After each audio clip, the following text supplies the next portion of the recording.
몇 가지 좀 팩트만 좀 말씀드릴게요.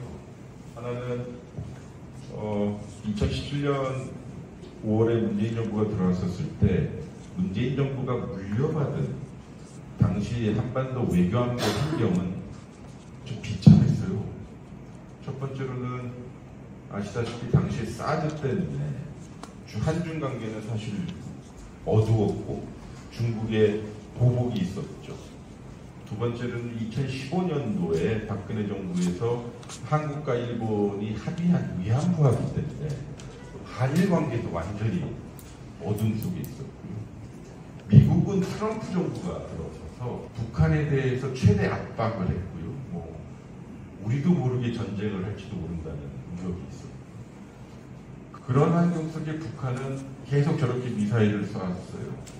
근데 이게요, 이상하죠. 김대중 정부 때는 그 정상회담을 해서 이 한반도의 안정과 평화를 좀 만들어가고 있었고, 그걸 통해서 개성공단도 금강산 관광도 이제 정착이 되어가고 있었고, 이걸 이어달리기 위한 노무현 정부는 활성화도 했거든요.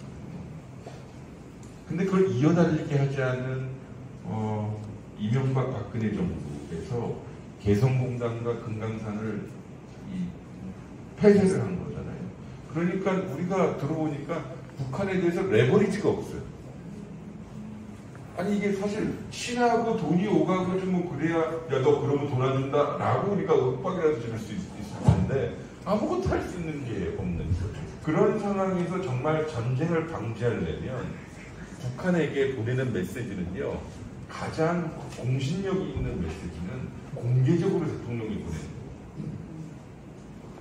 그래서 대통령이 그 독일에서 베를린 선언을 할 때 그 메시지를 그대로 북한에게도 보내주고, 8.15 연설, 절대 전쟁은 안 된다라고 하는 것, 대한민국의 허가 없이 어떤 나라도 무력을 사용할 수 없다는 메시지도 북한에게 전해주고, 그리고 UN 총회 연설에서도 똑같이 이 평화는 평화롭게 다루어야만 평화가 온다는 메시지도 북한에게 그대로 보내주면서 지속적으로 우리의 의도가 투명하다는 걸 얘기해야 돼요.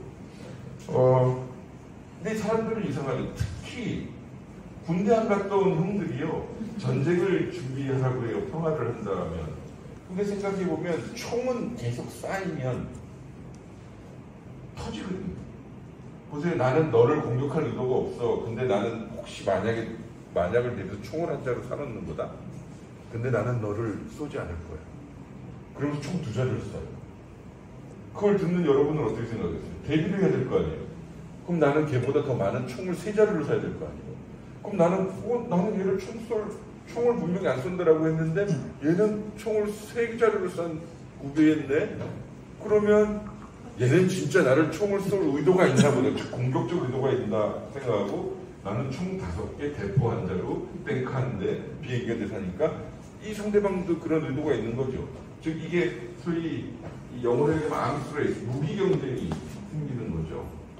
근데 그러면 전쟁이 날 가능성이 많아요. 소통도 없는데 상대방의 의도를 오해하게 되고 상대방의 행동을 공세적으로 보니 나도 그들을 공세적으로 볼 수밖에 없죠. 박근혜 정부 때까지 제 책에 나와 있는데요. 크고 작은 분쟁이 2,700번 있었다고. 우리 문재인 정부 기간에는 토탈 5번밖에 없었어요. 이명박 박근혜 정부 때는 우리나라 군인들, 그러니까 여러분들의 아이들이 군인이 돼서 많이 죽었습니다.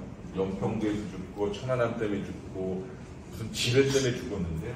문재인 정부의 5년 동안은 단 1명의 군인이 죽지 않았습니다. 그럼 무엇이 평화로운 것이냐? 대화하자. 그 대화하자라고 하는 것은 절대 굴욕적인 것이 아니거든요. 내가 상대방보다 강할 때 그 대화를 촉진할 수 있는 건데요. 2020년도부터 대한민국은 일본보다 국방비를 더 많이 쓰는 나라가 됐습니다. 이상하죠? 당시에 대한민국은 거의 쓸만한 무기 하나가 없더라고요. 그건 제가 군비통제비서관으로 들어가서 알거든요. 그러니까 군비를 점검하다 보니까 북한을 볼 수 있고 들을 수 있는 장비가 별로 없더라고요. 그러면 그 전 정부에서 좀 살았어야 될 거 아니에요. 근데 없어요. 그래서 국방비를 막 급속하게 늘려서 연평균 8%씩 늘었는데 이게 이명박 박근혜 정부의 2배치거든요. 그러니까 북한도 움찔할 수밖에 없죠. 그래서 예를 들어서 국방비만 늘렸다면 이것은 되게 불안한 평화가 되는 거죠. 근데 야 북한아 이야기하자. 우리 같이 이렇게 살 수는 없지 않느냐라고 긍정적이고 지속적인 메시지와 함께 보내는 것이고요. 그렇다고 해서 국방비만 늘리면 안 돼요. 국가가 우리나라를 위해서 희생했던 분들을 책임져야 된다는 무한 보훈 의식이 있어야 되거든요. 그래서 보훈 정책도 상당히 급속하게 바꿨고요. 그럼 대통령께서 저한테 주신 말씀도 있어요. 그러면 누가 국가에 충성하겠냐. 즉 진보라고 하는 우리 같은 사람들도요. 이제는 이 집권을 김대중, 노무현, 문재인과 같이 3번 이상을 해보니 이런 것에 대해서 아주 투명하고 확실하게 해야 되겠더라고요. 국방비는 확실히 들고 보훈정책 그 누구보다 열심히 하고 다만 북한이 대화하고자 할 때는 확 끄집어 당겨서 어디 못 도망가게 해야 돼요. 그게 2017년, 18년, 19년도에 발생됐던 일이고 대통령은 끝까지 그 끈을 놓지 않았고요.